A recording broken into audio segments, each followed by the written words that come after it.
Iran ও ইসরায়েলের মধ্যে টানা ১২ দিনের যুদ্ধ শেষ হলেও এই সংঘাতের ছায়া এখন অন্যদিকে পড়েছে, আর সে লক্ষ্য পাকিস্তান।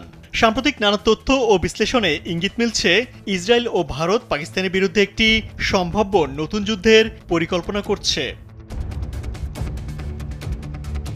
২০২৫ সালের মে মাসে পাকিস্তানের কাছে একটি বড় কূটনৈতিক বা সামরিক পরাজয়ের পর ভারত নতুন করে ইসরায়েল সহ বহু পশ্চিমা দেশ থেকে গোপনে বিপুল অস্ত্র সংগ্রহ করছে।